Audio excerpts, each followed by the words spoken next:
নমস্কাৰ শিক্ষক শিক্ষয়িত্ৰীসকল, আজি এটা গুড নিউজ ওলাইছে। আপোনালোকে জানে যে 25 তাৰিখত BTCৰ যেটো GT আৰু PGTৰ ডকুমেণ্টছ ভেৰিফিকেশ্যনৰ কাৰণে লিষ্টখন ওলাই দিছে। যিমান কেইজনে এপ্লাই কৰিছিল সেই গোটেই কেইজনকে সিহঁতে মাতিলে। এতিয়া পৰীক্ষা পাতাৰ কি কথা আছে, সকলোকে মানে ইয়াতে ডকুমেণ্টছ ভেৰিফিকেশ্যনৰ কাৰণে মাতিছে। আৰু এটা ডাঙৰ কথা হ'ল যে GT আৰু PGT যিসকলে দুটা পোষ্টত এপ্লাই কৰিছিল সিহঁতৰ কাৰণে 2 দিনৰ মাতিছে। এটা হ'ল ফাৰ্ষ্ট পেজৰ যিটো মাতিছে ইয়াতে BTC আৰু নন BTC দুটাকে মাতিছে।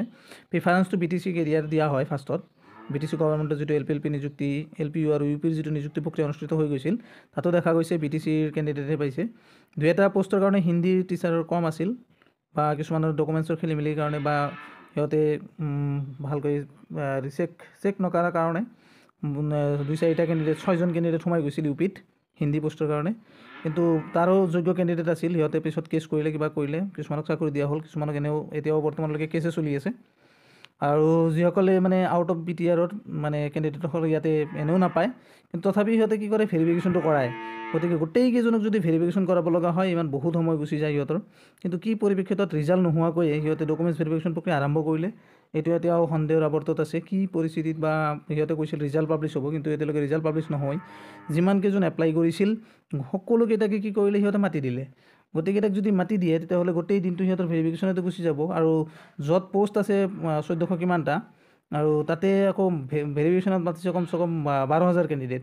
যদি ইমান 12,000 কেণ্ডিডেট মাতিব লগা হয়, তেতিয়াহ'লে 12,000 কেণ্ডিডেট যদি মাতিব লগা হয়, তেতিয়াহ'লে কি পৰিপ্ৰেক্ষিতত সিহঁতে ভেৰিফিকেশ্যন কৰিব? ইমানটো পোষ্ট নাই, গোটেই অসমৰ মানুহ ইয়াতে আহিব ভেৰিফিকেশ্যনৰ কাৰণে, তেওঁলোকৰ খৰচৰ কথা আছে। ইমান যদি সিহঁতে জব দিব লাগে, ঠিক আছে, ৰিজাল্টটো পাব্লিছ কৰক, 1:2তে পাব্লিছ কৰক। এটা পোষ্টৰ এগেইনষ্টত 2জন মানুহক মাতক, যেনেকুৱা এডভাৰ্টাইজমেণ্টত আছিলে, এটা পোষ্টৰ এগেইনষ্টত 2জন মানুহ মাতিব, বা এটা পোষ্টৰ এগেইনষ্টত 2জন, ফাৰ্ষ্টত 2টা মাতিব, তাৰপিছত এটা মাতিব।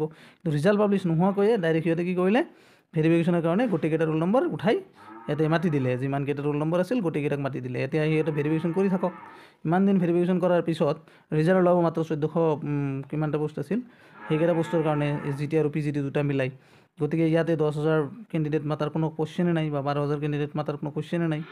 আৰু যদি BTC এৰিয়াতে কেণ্ডিডেট ফুলফিল হৈ যায়, তেতিয়াহ'লে আউট অফ BTRক মাতাৰ কোনো প্ৰশ্নই নাহে। সিহঁতে ডিব্ৰুগড়, তিনিচুকীয়া, যোৰহাট এই দূৰৰ পৰা মানে সিহঁতে ভেৰিফিকেশ্যনৰ কাৰণে আহিব, ইয়াতে থাকিব, খাব লগা হয়, কষ্ট কৰিব লগা হয়। ইমান ভেৰিফিকেশ্যন কৰাৰ কোনো কথাই নাছিল যদি সিহঁতে নাপায় বা পোষ্টে নাথাকে। এইখিনি আছিল এই ভিডিঅ'টোত। নেক্সটটো মই ভেৰিফিকেশ্যনৰ কাৰণে কি কি ডকুমেণ্টছ লাগিব সেই ভিডিঅ'টো লৈ আনি আছোঁ। আপোনালোকে এতিয়া কি কৰিব, নামটো আহিছে যিহেতু ৰোল নম্বৰটো পৰীক্ষা দিছে আপোনালোকে, গতিকে ভেৰিফিকেশ্যনত যাওক, ভালকৈ ভেৰিফিকেশ্যন কৰক। BTC গভৰ্ণমেণ্টে যি ভাবিছে, এতিয়া কেনেকৈ কি পৰিৱেশত সিহঁতে ফাৰ্ষ্টত ভেৰিফিকেশ্যন কৰাই লৈছে।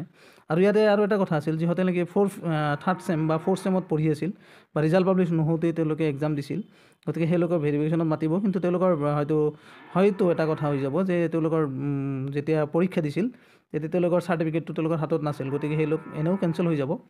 যদি সিহঁতে সেই ডেটটো ধৰি লয় আৰু যদি কয় যে ৰিজাল্ট পাব্লিছ হৈছে যেতিয়া মানি লয়, তেতিয়াহ'লেতো কথাই নাই। কিন্তু ইয়াতে দুটা পৰীক্ষাটো দুটা কুৱেশ্যন হৈ যাব। এটা হ'ল যিবিলাকে নেকি অলৰেডি এলিজিবল আছিল পৰীক্ষাৰ সময়তো, তেওঁলোকৰ কাৰণে ভেৰিফিকেশ্যনটো ঠিকেই হ'ব। আৰু যিসকল নেকি এলিজিবল নাছিল, 4th চেমৰ ৰিজাল্ট পাব্লিছ হোৱা নাই, ডেটটো তেওঁলোকৰ মাৰ্কশ্বিটত থাকিব, সিহঁতে এই মাৰ্কশ্বিটটো চাব। মাৰ্কশ্বিটটো চোৱাৰ পিছত যদি ডেট ৱাইজ সিহঁতে চাই, ভালকৈ ভেৰিফিকেশ্যন কৰে, দেন সিহঁতক সেই মানুহবিলাক বা সেই শিক্ষক শিক্ষয়িত্ৰীবিলাক ইয়াৰ পৰা আউট হৈ যাব। এইখিনি আছিল ভিডিঅ'টোত। ধন্যবাদ।